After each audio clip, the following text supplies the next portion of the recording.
ಮುಖ್ಯಮಂತ್ರಿ ಸಿದ್ದರಾಮಯ್ಯ ನಾಳೆ ತಮ್ಮ ಸಿಎಂ ಸ್ಥಾನಕ್ಕೆ ರಾಜೀನಾಮೆ ನೀಡುವ ಸಾಧ್ಯತೆ ಇದೆ. ದೆಹಲಿಯಲ್ಲಿ ಹೈಕಮಾಂಡ್ ನಾಯಕರ ಸಭೆ ಬಳಿಕ ಬೆಂಗಳೂರಿಗೆ ವಾಪಸಾದ ಸಿದ್ದರಾಮಯ್ಯ ನಾಳೆ ಮಧ್ಯಾಹ್ನ ಲೋಕಭವನದ ಭೇಟಿಗೆ ಸಮಯವನ್ನ ಕೇಳಿದ್ದಾರೆ. ಲೋಕಭವನಕ್ಕೆ ಬರುವುದಾಗಿ ಮಾತ್ರ ಮಾಹಿತಿಯನ್ನ ರವಾನಿಸಿರುವ ಸಿದ್ದರಾಮಯ್ಯ ನಿಖರವಾದ ಸಮಯವನ್ನ ತಿಳಿಸಿಲ್ಲ. ಲೋಕಭವನ ಭೇಟಿಗೂ ಮುನ್ನ ಸಿಎಂ ಎಲ್ಲಾ ಸಚಿವರಿಗೂ ಉಪಾಹಾರ ಕೂಟವನ್ನ ಆಯೋಜಿಸಿದ್ದಾರೆ.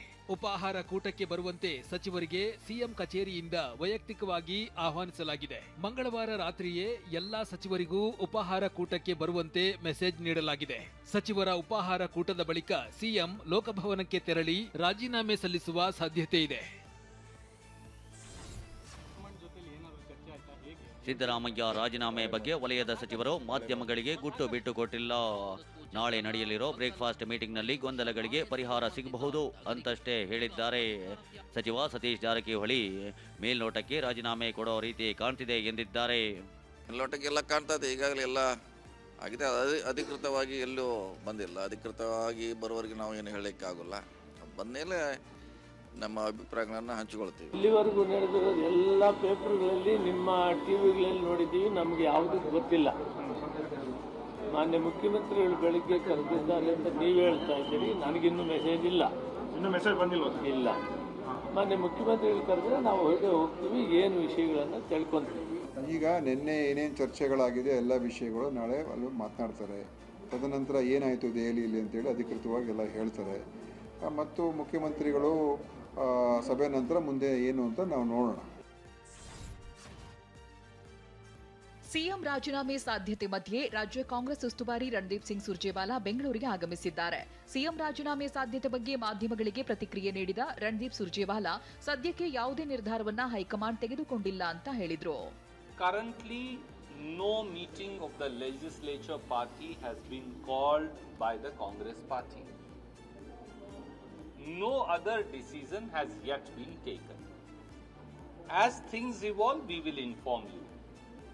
I can't tell you what will happen after 1 month, 20 days, tomorrow, 6 months, 1 year. That is speculation. ಇನ್ನು ಸಿಎಂ ಸಿದ್ದರಾಮಯ್ಯ ನಿವಾಸಕ್ಕೆ ಭೇಟಿ ನೀಡಿದ ರಣದೀಪ್ ಸಿಂಗ್ ಸುರ್ಜೇವಾಲಾ ಸಿಎಂ ಸಿದ್ದರಾಮಯ್ಯ ಜೊತೆ 1 ಗಂಟೆ ಕಾಲ ಚರ್ಚೆ ನಡೆಸಿದ್ರು. ಸಿಎಂ ಜೊತೆ ಸುರ್ಜೇವಾಲಾ ಮಾತುಕತೆ ನಡೆಸಿ ತೆರಳಿದ ಬಳಿಕ ಸಚಿವ ದಿನೇಶ್ ಹಾಗೂ ದಿನೇಶ್ ಗುಂಡೂರಾವ್ ಜೊತೆ ಸುಮಾರು 1 ಗಂಟೆಗೂ ಹೆಚ್ಚು ಕಾಲ ಸಿಎಂ ಮಾತುಕತೆ ನಡೆಸಿದ್ರು. ಸಿಎಂ ರಾಜೀನಾಮೆ ಸಾಧ್ಯತೆ ಮಧ್ಯೆ 30ಕ್ಕೂ ಹೆಚ್ಚು ಆಪ್ತ ಶಾಸಕರು ಸಚಿವರ ಜೊತೆ ಕಾವೇರಿ ನಿವಾಸದಲ್ಲಿ ಸಿದ್ದರಾಮಯ್ಯ ಸಭೆ ನಡೆಸಿದ್ರು. ಮಂಗಳವಾರ ದೆಹಲಿಯಲ್ಲಿ ಹೈಕಮಾಂಡ್ ನಾಯಕರ ಜೊತೆ ನಡೆದ ವಿಷಯಗಳನ್ನು ಸಿದ್ದರಾಮಯ್ಯ ಆಪ್ತರೊಂದಿಗೆ ಹಂಚಿಕೊಂಡರು. ರಾಜೀನಾಮೆಗೆ ಒಪ್ಪಿಕೊಳ್ಳೋಕೆ ಕಾರಣವೇನು ಅನ್ನೋದನ್ನ ಸಿಎಂ ಆಪ್ತರಿಗೆ ಮನವರಿಕೆ ಮಾಡಿಕೊಟ್ಟಿದ್ದಾರೆ ಎನ್ನಲಾಗಿದೆ. ಈ ವೇಳೆ ತುರ್ತಾಗಿ ರಾಜೀನಾಮೆ ನೀಡದಂತೆ ಸಿದ್ದರಾಮಯ್ಯನವರಿಗೆ ಶಾಸಕರು ಮನವಿ ಮಾಡಿದ್ದಾರೆ. ಹೈಕಮಾಂಡ್ ನಾಯಕರು ಶಾಸಕಾಂಗ ಪಕ್ಷದ ಸಭೆಯಲ್ಲಿ ಶಾಸಕರ ಅಭಿಪ್ರಾಯ ಸಂಗ್ರಹಿಸಲಿ, ಶಾಸಕರ ಅಭಿಪ್ರಾಯ ಸಂಗ್ರಹಿಸದೆ ರಾಜೀನಾಮೆ ನೀಡದಂತೆ ಮನವಿ ಮಾಡಿದ್ದಾರೆ. ಶಾಸಕರ ಸಹಿ ಸಂಗ್ರಹ ಬಗ್ಗೆಯೂ ಕೆಲವು ಸಚಿವರು ಸಲಹೆ ನೀಡಿದ್ದಾರೆ ಎನ್ನಲಾಗಿದೆ. ಆದರೆ ಶಾಸಕರಿಂದ ಸಹಿ ಸಂಗ್ರಹಕ್ಕೆ ಸಿದ್ದರಾಮಯ್ಯ ಒಪ್ಪಿಲ್ಲ. ಶಾಸಕರು ಎಷ್ಟೇ ಒತ್ತಡ ಹೇರಿದ್ರೂ ಸಿದ್ದರಾಮಯ್ಯ ಮೌನವಾಗಿದ್ರು. ನಾಳೆ ಎಲ್ಲವನ್ನೂ ಹೇಳ್ತೀನಿ ಎಂದಿದ್ದಾರೆ ಎನ್ನಲಾಗಿದೆ. ಮಂಗಳವಾರ ರಾತ್ರಿ ದೆಹಲಿಯಿಂದ ವಾಪಸಾದ ಬಳಿಕ ಸಿಎಂ ಸಿದ್ದರಾಮಯ್ಯ ಆಪ್ತರ ಜೊತೆ ಚರ್ಚೆ ನಡೆಸಿದ್ರು. ಕಾವೇರಿ ನಿವಾಸದಲ್ಲಿ ಸಿದ್ದರಾಮಯ್ಯ ಆಪ್ತ ಸಚಿವರ ಭೇಟಿ ವೇಳೆ ಸ್ವಲ್ಪ ಕಾಲಾವಕಾಶ ತೆಗೆದುಕೊಳ್ಳುವಂತೆ ಸಿದ್ದರಾಮಯ್ಯಗೆ ಆಪ್ತರು ಮನವಿಯನ್ನ ಮಾಡಿದ್ದಾರೆ. ನಾಳೆಯೇ ರಾಜೀನಾಮೆಯನ್ನ ಕೊಟ್ರೆ ಯಾವುದೇ ಕೆಲಸಗಳು ಆಗೋದಿಲ್ಲ. ಹೀಗಾಗಿ ಸುರ್ಜೇವಾಲಾ ಜೊತೆ ಮಾತನಾಡಿ ಸ್ವಲ್ಪ ಕಾಲಾವಕಾಶ ಕೇಳಿ ಅಂತ ಸಿಎಂ ಸಿದ್ದರಾಮಯ್ಯಗೆ ಮನವಿಯನ್ನ ಮಾಡಿದ್ದಾರೆ. ಆದ್ರೆ ಇದಕ್ಕೆ ಮುಖ್ಯಮಂತ್ರಿ ಸಿದ್ದರಾಮಯ್ಯ ಆಸಕ್ತಿಯನ್ನ ತೋರಿಲ್ಲ ಎನ್ನಲಾಗಿದೆ. ಸಿಎಂ ನಡೆಯಿಂದ ತಮ್ಮ ಇಲಾಖೆಗಳ ಕೆಲಸಗಳಿಗೆ ಆದೇಶಗಳು ಆಗೋದಿಲ್ಲ ಅಂತ ಕೆಲ ಆಪ್ತ ಸಚಿವರಿಗೆ ಚಿಂತೆ ಶುರುವಾಗಿದೆ ಎನ್ನಲಾಗ್ತಿದೆ. ಇನ್ನು ರಾಜೀನಾಮೆ ಕೊಡಬೇಡಿ ಅಂತ ನಾವು ಹೇಳಿದ್ದೇವೆ, ನಾಳೆ ರಾಜೀನಾಮೆ ಕೊಡ್ತೀನಿ ಅಂತ ಸಿಎಂ ಹೇಳಿದ್ದಾರೆ ಎಂದು ಶಾಸಕ ಆರ್.ವಿ. ದೇಶಪಾಂಡೆ ಹೇಳಿಕೆಯನ್ನ ನೀಡಿದ್ದಾರೆ. Already decided to resign. Understand? So, I think he may resign tomorrow. Siddaramaiah ಭೇಟಿ ಬಗ್ಗೆ ಮಾತನಾಡಿದ ಹಿರಿಯ ನಾಯಕ ಎಚ್.ಕೆ. ಪಾಟೀಲ್, ನಮ್ಮ ಕಳವಳವನ್ನ ಸಿಎಂಗೆ ಹೇಳಿದ್ದೇವೆ, ಆದರೂ ಸಿಎಂ ಸೈಲೆಂಟ್ ಆಗಿದ್ರು ಎಂದಿದ್ದಾರೆ. I will only say that we have expressed our concern and he was totally silent. He was silent. ಇನ್ನು ಸಿಎಂ ಸಿದ್ದರಾಮಯ್ಯ ಸುದೀರ್ಘ ರಾಜಕಾರಣ ಮಾಡಿದವರು ಏನು ಮಾಡಬೇಕು ಅಂತ ಸಿದ್ದರಾಮಯ್ಯಗೆ ಗೊತ್ತಿರುತ್ತೆ ಅಂತ JDS ನಾಯಕ GT ದೇವೇಗೌಡ ಹೇಳಿಕೆ ನೀಡಿದ್ದಾರೆ. ಅವರು ಸುದೀರ್ಘವಾಗಿ ರಾಜಕಾರಣ ಮಾಡ್ಕೊಂಡು ಬಂದಿದ್ದಾರೆ, ಎಲ್ಲ ಅಧಿಕಾರಿಗಳನ್ನು ಕೂಡ ಅನುಭವಿಸಿದ್ದಾರೆ. ಅವರು ಯಾವ ರೀತಿ ತೀರ್ಮಾನ ತಗೋಬೇಕು ಅಂತಕ್ಕಂಥ ಅನುಭವ ಅವ್ರಿಗಿದೆ. ಅದರಿಂದ ಈ ಸಂದರ್ಭದಲ್ಲಿ ನಾನು ಅವ್ರು ಮಾತಾಡ್ಸ್ತಕ್ಕಂಥದ್ದು ನನ್ನ ಕರ್ತವ್ಯ, ನಾನು ಬಂದಿದ್ದೀನಿ. ರಾಜೀನಾಮೆ ಸಾಧ್ಯತೆ ಮಧ್ಯೆ ಸಿಎಂ ಸಿದ್ದರಾಮಯ್ಯ ಮಾಜಿ ಪ್ರಧಾನಿ ಜವಾಹರ್ಲಾಲ್ ನೆಹರು ಪುಣ್ಯಸ್ಮರಣೆ ಕಾರ್ಯಕ್ರಮದಲ್ಲಿ ಭಾಗಿಯಾಗಿದ್ರು. ವಿಧಾನಸೌಧ ಪೂರ್ವ ಭಾಗದಲ್ಲಿರುವ ಜವಾಹರ್ಲಾಲ್ ನೆಹರು ಪ್ರತಿಮೆಗೆ ಪುಷ್ಪಾರ್ಚನೆಯನ್ನ ಮಾಡಿದ್ರು. ಈ ವೇಳೆ ಸಿಎಂ ಬಾಡಿ ಲ್ಯಾಂಗ್ವೇಜ್ನಲ್ಲಿ ಎಂದಿನ ವೇಗ ಕಂಡು ಬಂದಿರಲಿಲ್ಲ. ಇದೇ ವೇಳೆ ಸಿಎಂ ಜೊತೆ ಹೈಕಮಾಂಡ್ ನಾಯಕರ ಸಭೆ ಸಂಬಂಧ ಪ್ರತಿಕ್ರಿಯಿಸಿರುವ ಸಿದ್ದರಾಮಯ್ಯ ದೆಹಲಿಗೆ ಹೋಗಿದ್ದ ವಿಚಾರದ ಬಗ್ಗೆ ನಾಳೆ ಮಾತನಾಡ್ತೀನಿ ಅಂತ ಹೇಳಿದ್ರು. ದೆಹಲಿಗೆ ಹೋಗಿದ್ರಿ ಸರ್, ಹೈಕಮಾಂಡ್ ಜೊತೆಲಿ ಏನಾದರೂ ಚರ್ಚೆ ಆಯ್ತಾ? ಹೇಗೆ ಏನ್ ಸಾಕಷ್ಟು ದೆಹಲಿಗೆ ಹೋಗಿದ್ರಿ ಸರ್, ಹೈಕಮಾಂಡ್ ಜೊತೆಲಿ ಏನಾದರೂ ಚರ್ಚೆ ಆಯ್ತಾ? ಹೇಗೆ ಏನ್ ಸಾಕಷ್ಟು ಇನ್ನು ಸಿಎಂ ಆಗಿ 3 ವರ್ಷದ ಸಾಧನೆ ಬಗ್ಗೆ ಸಿಎಂ ಮೆಲುಕು ಹಾಕಿದ್ದಾರೆ. ಕೊಟ್ಟ ಮಾತಿಗೆ ಬದ್ಧವಾಗಿ ನುಡಿದಂತೆ ನಡೆದಿದ್ದೇವೆ. 5 ಗ್ಯಾರಂಟಿ ಯೋಜನೆಯನ್ನ ಜಾರಿ ಮಾಡಿ ಪ್ರತಿ ಮನೆಗೆ ತಲುಪಿಸಿದ್ದೇವೆ. ಸರ್ಕಾರದ ಪ್ರತಿಯೊಂದು ಶ್ರೇಯವನ್ನ ಕನ್ನಡಿಗರಿಗೆ ಅರ್ಪಿಸುವೆ ಎಂದಿದ್ದಾರೆ. ಸಿಎಂ ರಾಜೀನಾಮೆ ಸಾಧ್ಯತೆ ವಿಚಾರವಾಗಿ ಲಿಂಗಾಯತ ವಿರಕ್ತ ಮಠಾಧೀಶರ ಒಕ್ಕೂಟ ಬೇಸರ ವ್ಯಕ್ತಪಡಿಸಿದೆ. ವರದಿಗಳ ಪ್ರಕಾರ ಪ್ರಸಿದ್ಧ ನಾಯಕ ಸಿದ್ದರಾಮಯ್ಯ ರಾಜೀನಾಮೆ ನೀಡುತ್ತಿದ್ದಾರೆ. ಒಂದು ಯುಗ ಅಂತ್ಯಗೊಳ್ಳುತ್ತಿರುವಂತೆ ಕಾಣ್ತಾಗಿದೆ. ಈ ಸುದ್ದಿ ನಿಜವಲ್ಲ ಅಂತ ನಾವು ಪ್ರಾಮಾಣಿಕವಾಗಿ ಭಾವಿಸುತ್ತೇವೆ ಅಂತ ಪೋಸ್ಟ್ ಮಾಡಲಾಗಿದೆ.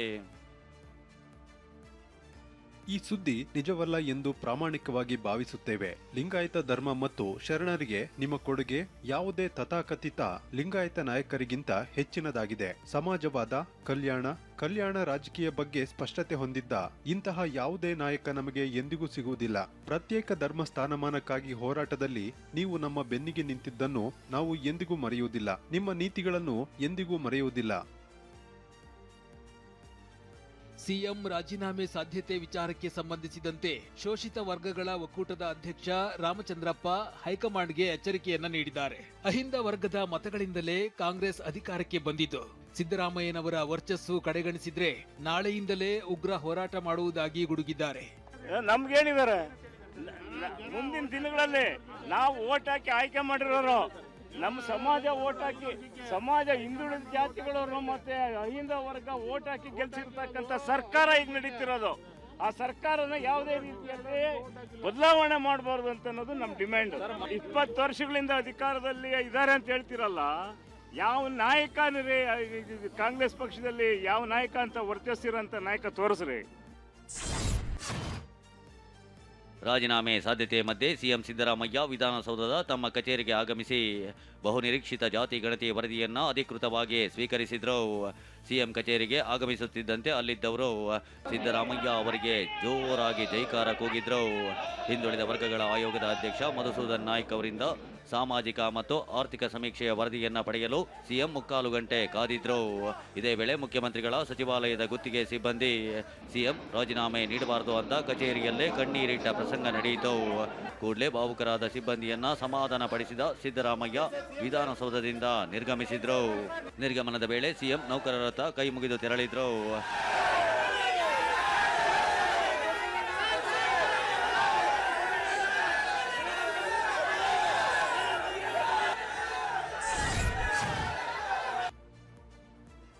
ಪದತ್ಯಾಗ ಮಾಡುವಂತೆ ರಾಹುಲ್ ಗಾಂಧಿ ಹೇಳಿಲ್ಲ ಅಂತ ಸಿದ್ದರಾಮಯ್ಯ ಭಾವಿಸಿದ್ರು. ಆದ್ರೆ ನೀವು ಮುಖ್ಯಮಂತ್ರಿ ಸ್ಥಾನಕ್ಕೆ ರಾಜೀನಾಮೆ ನೀಡಿ ಎಂದು ರಾಹುಲ್ ಗಾಂಧಿಯೇ ಖುದ್ದಾಗಿ ಸೂಚಿಸಿದ್ದಾರೆ ಎನ್ನಲಾಗಿದೆ. ಇದರಿಂದ ಸಿದ್ದರಾಮಯ್ಯ ಶಾಕ್ ಆದ್ರು ಎನ್ನುವ ಮಾಹಿತಿ ತಿಳಿದು ಬಂದಿದೆ. ರಾಹುಲ್ ಗಾಂಧಿ ಮಾತಿಗೆ ಶಾಕ್ಗೆ ಒಳಗಾಗಿದ್ದ ಮುಖ್ಯಮಂತ್ರಿ ಸಿದ್ದರಾಮಯ್ಯ ಪದತ್ಯಾಗ ಮಾಡುವಂತೆ ರಾಹುಲ್ ಗಾಂಧಿ ಹೇಳುವುದಿಲ್ಲ ಎಂದು ಸಿದ್ದರಾಮಯ್ಯ ನಂಬಿದ್ರು. ಹೀಗಾಗಿಯೇ ರಾಹುಲ್ ಗಾಂಧಿ ಹೇಳಿದ್ರೆ ಪದತ್ಯಾಗ ಮಾಡುವೆ ಅಂತ ಸಿಎಂ ಸಿದ್ದರಾಮಯ್ಯ ತಮ್ಮ ಆಪ್ತ ಬಳಗದ ಬಳಿ ಹೇಳ್ತಾ ಇದ್ರು. ಅಲ್ಲದೆ ಡಿಕೆ ಬಳಿಯೂ ರಾಹುಲ್ ಗಾಂಧಿ ಹೇಳಿದ್ರೆ ಬಿಡ್ತೀನಪ್ಪ ಎನ್ನುತ್ತಿದ್ರು. ಆದ್ರೀಗ ಪದತ್ಯಾಗ ಮಾಡುವಂತೆ ರಾಹುಲ್ ಗಾಂಧಿ ಸೂಚನೆಗೆ ಮರು ಮಾತನಾಡದೆ ಸಿದ್ದರಾಮಯ್ಯ ಒಪ್ಪಿದ್ದಾರೆ ಅಂತ ತಿಳಿದು ಬಂದಿದೆ. ಸಿಎಂ ಸಿದ್ದರಾಮಯ್ಯ ರಾಜೀನಾಮೆ ನೀಡುವ ಸಾಧ್ಯತೆ ಹಿನ್ನೆಲೆ ಅಭಿಮಾನಿಗಳು ಆಘಾತಕ್ಕೀಡಾಗಿದ್ದಾರೆ. ವರುಣ, ಚಾಮುಂಡೇಶ್ವರಿ, ಬೀದರ್ನಿಂದ ಬಂದ ಜನರು ಸಿದ್ದರಾಮಯ್ಯ ನಿವಾಸದ ಮುಂದೆ ಜಮಾಯಿಸಿ ರಾಜೀನಾಮೆ ಕೊಟ್ಟರೆ ಕಾಂಗ್ರೆಸ್ ಉಳಿಯಲ್ಲ ಅಂತ ಬೇಸರ ವ್ಯಕ್ತಪಡಿಸಿದ್ರು. ಸರ್, ಅವರು ರಾಜೀನಾಮೆ ಕೊಟ್ಟರೆ 6 ತಿಂಗಳಲ್ಲಿ ಸರ್ಕಾರ ಬಿದ್ದೋಗುತ್ತೆ ಸರ್. ಇವತ್ತು ಇದು ಸ್ವಲ್ಪ ಆತರದ ನಿರ್ಧಾರ ಅನಿಸ್ತಾ ಇದೆ ಸರ್. ಬಟ್ ಇವತ್ತಿನ ಪರಿಸ್ಥಿತಿಯಲ್ಲಿ ಸಿದ್ದರಾಮಯ್ಯನವ್ರಿಗೆ ಏನಾರು ರಾಜೀನಾಮೆ ಕೊಡಿಸಿ ಇದಾದ್ರೆ ಅಲ್ಲೋಲ ಕಲ್ಲೋಲ ಐತೆ. ಮೊದಲು ಜನತಾದಳದ್ದು ಬಿಜೆಪಿದು ಏನು ಪರಿಸ್ಥಿತಿ ಆಯಿತು ಅದ್ರ 3 ಪಟ್ಕೊಂಡೈತೆ ಕಾಂಗ್ರೆಸ್. ಈತ ಡಿಕೆ ಶಿವಕುಮಾರ್ ಸಿಎಂ ಸ್ಥಾನಕ್ಕೆ ಅರ್ಹರು ಅಂತ ಮೈಸೂರಿನಲ್ಲಿ ಡಿಕೆ ಪರ ಸಾಮಾಜಿಕ ಜಾಲತಾಣದಲ್ಲಿ ಪೋಸ್ಟರ್ ಅಭಿಯಾನ ನಡೆಸಲಾಗ್ತಿದೆ. ರಾಮನಗರದ ಐಜೂರು ವೃತ್ತದಲ್ಲಿ ಡಿಕೆ ಬೆಂಬಲಿಗರು ಪಟಾಕಿ ಸಿಡಿಸಿ ಸಿಹಿ ಹಂಚಿ ಸಂಭ್ರಮಿಸಿದ್ದಾರೆ. ಡಿಕೆ ಶಿವಕುಮಾರ್ ಸಿಎಂ ಆಗ್ತಿದ್ದಾರೆಂದು ಸಂಭ್ರಮಿಸಿದ್ದಾರೆ.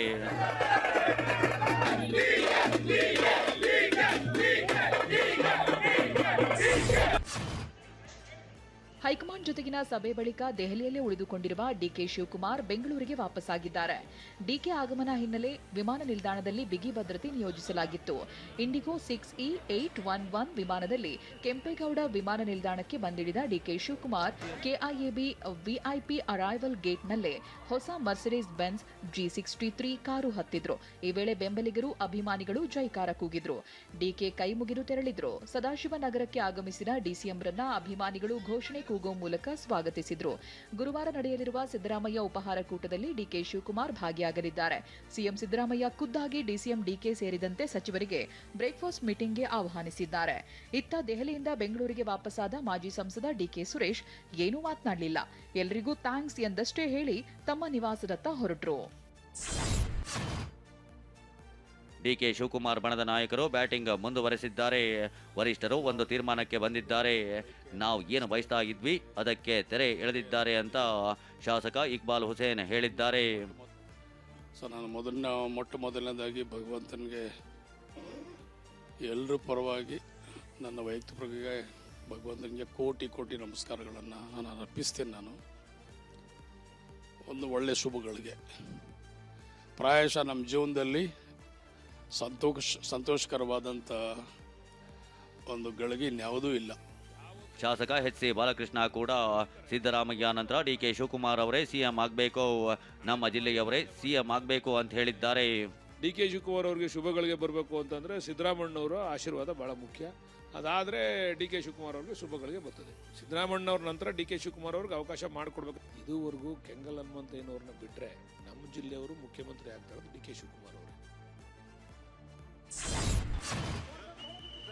ರಾಜ್ಯ ರಾಜಕೀಯದ ಬಗ್ಗೆ ದೆಹಲಿಯಲ್ಲಿ ಹೈಕಮಾಂಡ್ ನಾಯಕರು ಸಭೆಯನ್ನು ನಡೆಸಿದ್ದಾರೆ. ದೆಹಲಿಯ ರಾಜಾಜಿ ಮಾರ್ಗದಲ್ಲಿರುವ ಮಲ್ಲಿಕಾರ್ಜುನ ಖರ್ಗೆ ನಿವಾಸದಲ್ಲಿ ನಡೆದ ಸಭೆಯಲ್ಲಿ ಖರ್ಗೆ, ಲೋಕಸಭೆ ವಿಪಕ್ಷ ನಾಯಕ ರಾಹುಲ್ ಗಾಂಧಿ, ಎಐಸಿಸಿ ಪ್ರಧಾನ ಕಾರ್ಯದರ್ಶಿ ಕೆಸಿ ವೇಣುಗೋಪಾಲ್ ಭಾಗಿಯಾಗಿದ್ರು. ಕರ್ನಾಟಕದ ರಾಜಕೀಯ ವಿದ್ಯಮಾನಗಳ ಬಗ್ಗೆ ಚರ್ಚಿಸಿದ್ರು. ಮುಂದಿನ ಬೆಳವಣಿಗೆ ಬಗ್ಗೆ ರಾಹುಲ್ ಗಾಂಧಿ ಮಾಹಿತಿಯನ್ನ ಪಡ್ಕೊಂಡ್ರು ಎನ್ನಲಾಗಿದೆ. ಸಿದ್ದರಾಮಯ್ಯ ರಾಜೀನಾಮೆ ಚರ್ಚೆಯ ನಡುವೆ 4 ಡಿಸಿಎಂಗಳ ಬಗ್ಗೆ ಹೈಕಮಾಂಡ್ ಮಟ್ಟದಲ್ಲಿ ಲೆಕ್ಕಾಚಾರ ಶುರುವಾಗಿದೆ. ಒಬಿಸಿ ಕೋಟಾದಲ್ಲಿ ಸಿಎಂ ಪುತ್ರ ಯತೀಂದ್ರ ಸಿದ್ದರಾಮಯ್ಯ, ದಲಿತ ಕೋಟಾದಲ್ಲಿ ಪ್ರಿಯಾಂಕ್ ಅಥವಾ ಪರಮೇಶ್ವರ್, ಮುಸ್ಲಿಂ ಕೋಟಾದಲ್ಲಿ ಜಮೀರ್ ಅಥವಾ ಯುಟಿ ಖಾದರ್, ಲಿಂಗಾಯತ ಕೋಟಾದಲ್ಲಿ ಈಶ್ವರ್ ಖಂಡ್ರೆ ಅಥವಾ ಎಂಬಿ ಪಾಟೀಲ್, ಅಲ್ಪಸಂಖ್ಯಾತ ಕೋಟಾದ ಅಡಿಯಲ್ಲಿ ಕೆಜೆ ಜಾರ್ಜ್ ಎಂಬ ಹೆಸರಿನ ಬಗ್ಗೆ ಚರ್ಚೆ ನಡೀತಾ ಇದೆ. ಇನ್ನೊಂದೆಡೆ ಸಿಎಂ ಸಿದ್ದರಾಮಯ್ಯ ಬದಲಾದ್ರೆ ಇಡೀ ತಂಡವೇ ಬದಲಾಗುವ ಸಾಧ್ಯತೆ ಇದೆ. ಸಂಪುಟದ 32 ಸ್ಥಾನ, ಕೆಪಿಸಿಸಿ ಅಧ್ಯಕ್ಷ ಸ್ಥಾನ, ಕಾರ್ಯಾಧ್ಯಕ್ಷರ ಸ್ಥಾನ ಹಾಗೂ ಅವಧಿ ಮುಗಿದಿರುವ ನಿಗಮ ಮಂಡಳಿ ಅಧ್ಯಕ್ಷರ ಸ್ಥಾನ ಬದಲಾವಣೆಯನ್ನ ಮಾಡಿ ನೂತನ ಸಚಿವ ಸಂಪುಟದಲ್ಲಿ ಹೊಸಬರಿಗೆ ಅವಕಾಶ ಸಿಗುವ ಸಾಧ್ಯತೆ ಇದೆ. ಹೊಸ ಸಿಎಂ ಆಯ್ಕೆಯಾದ ಬಳಿಕ ಕೂಡಲೇ ಕೆಪಿಸಿಸಿಗೂ ನೂತನ ಸಾರಥಿಯನ್ನ ಹೈಕಮಾಂಡ್ ಆಯ್ಕೆ ಮಾಡುವ ಸಾಧ್ಯತೆ ಇದೆ. ಶಾಸಕಾಂಗ ಪಕ್ಷದ ಸಭೆ ಬಳಿಕ ಕೆಪಿಸಿಸಿ ಅಧ್ಯಕ್ಷ ಸ್ಥಾನಕ್ಕೆ ಡಿಕೆ ಶಿವಕುಮಾರ್ ರಾಜೀನಾಮೆ ನೀಡ್ತಾ ಇದ್ದಂತೆ ಹೊಸ ಸಿಎಂ ಜೊತೆಗೆ ನೂತನ ಕೆಪಿಸಿಸಿ ಅಧ್ಯಕ್ಷರ ಆಯ್ಕೆಯಾಗುವ ಸಾಧ್ಯತೆ ಇದೆ. ಈ ಬಗ್ಗೆ ಈಗಾಗಲೇ ರಾಜ್ಯ ನಾಯಕರಿಗೆ ಹೈಕಮಾಂಡ್ ನಾಯಕರು ಸೂಚಿಸಿದ್ದಾರೆ ಎನ್ನಲಾಗಿದೆ. ಇನ್ನೊಂದೆಡೆ ಸತೀಶ್ ಜಾರಕಿಹೊಳಿಗೆ ಕೆಪಿಸಿಸಿ ಅಧ್ಯಕ್ಷ ಸ್ಥಾನವನ್ನ ಕೊಟ್ರೆ ಸೂಕ್ತ ಅಂತ ಕಾಂಗ್ರೆಸ್ ಶಾಸಕ ವಿಶ್ವಾಸ್ ವಸಂತ್ ವೈದ್ಯ ಅಭಿಪ್ರಾಯ ವ್ಯಕ್ತಪಡಿಸಿದ್ದಾರೆ. ಯಾರು ಸಿಎಂ ಆಗ್ತಾರೆ ಅನ್ನೋದು ಮುಖ್ಯವಲ್ಲ ಅಂತ ಬಿಜೆಪಿ ರಾಜ್ಯಾಧ್ಯಕ್ಷ ವಿಜಯೇಂದ್ರ ವಾಗ್ದಾಳಿ ನಡೆಸಿದ್ದಾರೆ. ರಾಜ್ಯದಲ್ಲಿ ಶೀಘ್ರವೇ ಚುನಾವಣೆ ಆಗಲಿದೆ ಎಂದಿದ್ದಾರೆ. ಇನ್ನು 2028ಕ್ಕೆ ಬಿಜೆಪಿ 150 ಸ್ಥಾನ ಗೆದ್ದು ಅಧಿಕಾರಕ್ಕೆ ಬರುತ್ತದೆ ಅಂತ ಛಲವಾದಿ ನಾರಾಯಣಸ್ವಾಮಿ ವಿಶ್ವಾಸ ವ್ಯಕ್ತಪಡಿಸಿದ್ದಾರೆ. ಇವತ್ತು ಯಾರು ಮುಖ್ಯಮಂತ್ರಿ ಆಗ್ತಾರೆ ಅನ್ನೋದು ಮುಖ್ಯ ಅಲ್ಲ, ರಾಜ್ಯವು ಕೂಡ ಯಾವ ದಿಕ್ಕಿನಲ್ಲಿ ಸಾಗ್ತಾ ಇದೆ ಅನ್ನೋದನ್ನು ಕೂಡ ನಾವು ಎಲ್ಲರೂ ಕೂಡ ಆಲೋಚನೆ ಮಾಡ್ತಕ್ಕಂಥ ಪರಿಸ್ಥಿತಿಗೆ ನಾವು ಬಂದಿದ್ದೇವೆ. ಕಾಂಗ್ರೆಸ್ಸಿನ ಕಥೆ ಹೆಂಗಾಗಿದೆ ಅಂದರೆ, ಓದಿಯ ಪಿಚಾಚಿ ಅಂದರೆ ಇಲ್ಲ ಬಂದೆ ಗವಾಕ್ಷಿಯಲ್ಲಿ ಅಂತ, ಯಾರು ಬಂದರೂ ಅದರ ಪರಿಸ್ಥಿತಿ ಅಷ್ಟೇ. ಕಾಂಗ್ರೆಸ್ನವರು ಯಾರನ್ನ ಸಿಎಂ ಮಾಡ್ತಾರೆ ಅನ್ನೋದು ನಮಗೆ ಸಂಬಂಧ ಪಡಲ್ಲ.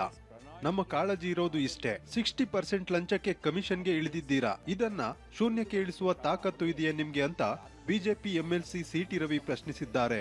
ಯಾರು ಮುಖ್ಯಮಂತ್ರಿ ಆದ್ರೆ ಏನು, ಜನರಿಗೆ ಏನು ಬಂತು ಭಾಗ್ಯ ಅಂತ ವ್ಯಂಗ್ಯವಾಡಿದ್ದಾರೆ. ಭ್ರಷ್ಟಾಚಾರ ರಹಿತ ಆಡಳಿತ ಕೊಡ್ತೀರಾ ನೀವು?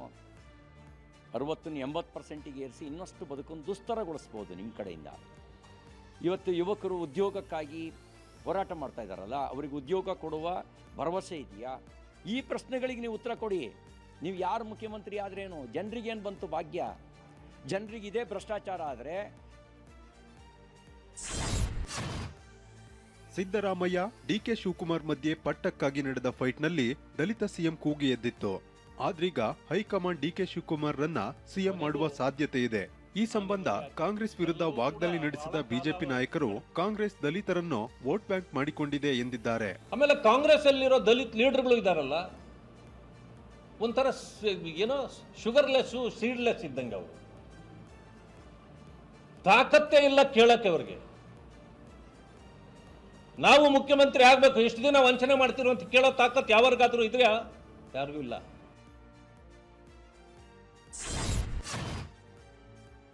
ಸಿಎಂ ಸಿದ್ದರಾಮಯ್ಯ ರಾಜೀನಾಮೆ ನೀಡಿದ್ರೆ ದಲಿತ ನಾಯಕರಿಗೆ ಸಿಎಂ ಸ್ಥಾನ ನೀಡಬೇಕು ಅಂತ ಆಗ್ರಹಿಸಿ ಮಂಡ್ಯದಲ್ಲಿ ದಲಿತ ಸಂಘಟನೆಗಳ ಒಕ್ಕೂಟ ಪಂಜಿನ ಮೆರವಣಿಗೆ ನಡೆಸಿತು. ಸಂಜಯ್ ವೃತ್ತದಲ್ಲಿ ಬೆಂಗಳೂರು ಮೈಸೂರು ಹೆದ್ದಾರಿ ತಡೆದು ಪ್ರತಿಭಟನೆ ನಡೆಸಲಾಯಿತು. ದಲಿತ ಸಿಎಂ ಮಾಡದಿದ್ರೆ ಮುಂದಿನ ಚುನಾವಣೆಯಲ್ಲಿ ಕಾಂಗ್ರೆಸ್ ಪಕ್ಷಕ್ಕೆ ತಕ್ಕ ಪಾಠ ಕಲಿಸ್ತೀವಿ ಅಂತ ಎಚ್ಚರಿಕೆ ನೀಡಿದ್ರು. ಸರ್ಕಾರಕ್ಕೆ ಸಲ್ಲಿಕೆಯಾದ ಹಿಂದುಳಿದ ವರ್ಗಗಳ ಆಯೋಗದ ವರದಿಯಲ್ಲಿ ರಾಜ್ಯದ ಜಾತಿವಾರು ಜನಸಂಖ್ಯೆ ಬಗ್ಗೆ ಉಲ್ಲೇಖಿಸಲಾಗಿದೆ. ವರದಿ ಪ್ರಕಾರ ರಾಜ್ಯದಲ್ಲಿ ಮುಸ್ಲಿಂ ಜನಸಂಖ್ಯೆ 14% ಅಂದರೆ 75-80 ಲಕ್ಷ ಇದೆ. ವೀರಶೈವ ಲಿಂಗಾಯತ ಜನಸಂಖ್ಯೆ 11% ಅಂದರೆ 60-65 ಲಕ್ಷ ಜನಸಂಖ್ಯೆ ಇದೆ. ಒಕ್ಕಲಿಗರ ಜನಸಂಖ್ಯೆ 10% ಅಂದರೆ 55-60 ಲಕ್ಷ ಇದೆ.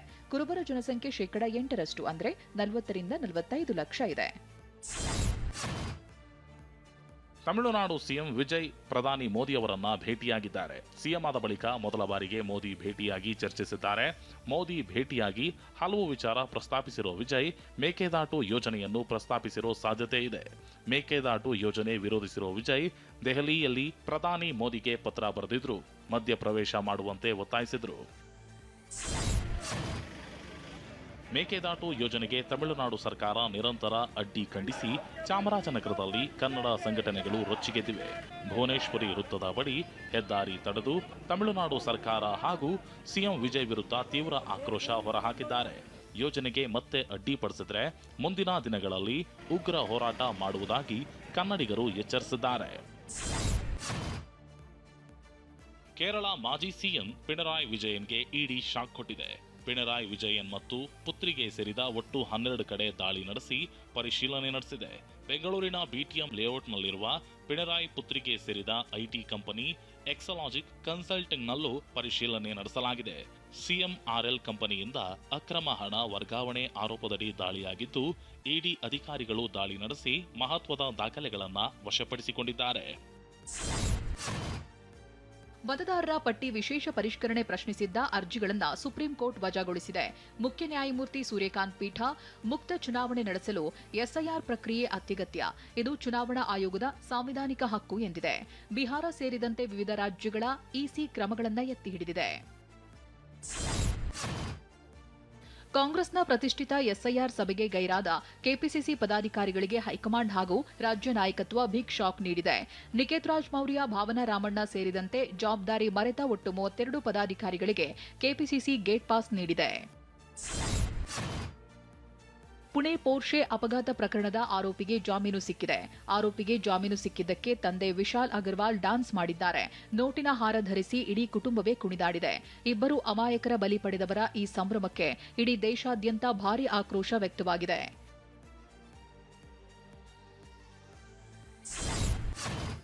ಉಗಾಂಡ ಮೂಲದ ಮಹಿಳೆಗೆ ಎಬೋಲಾ ಸೋಂಕು ಪತ್ತೆಯಾಗಿ ಉಂಟಾಗಿದ್ದ ಆತಂಕ ದೂರವಾಗಿದೆ. ಪುಣೆಯ ಲ್ಯಾಬ್ ನೀಡಿದ ವರದಿಯಲ್ಲಿ ನೆಗೆಟಿವ್ ಬಂದಿದೆ ಅಂತ ಆರೋಗ್ಯ ಸಚಿವ ದಿನೇಶ್ ಗುಂಡೂರಾವ್ ಹೇಳಿದ್ದಾರೆ.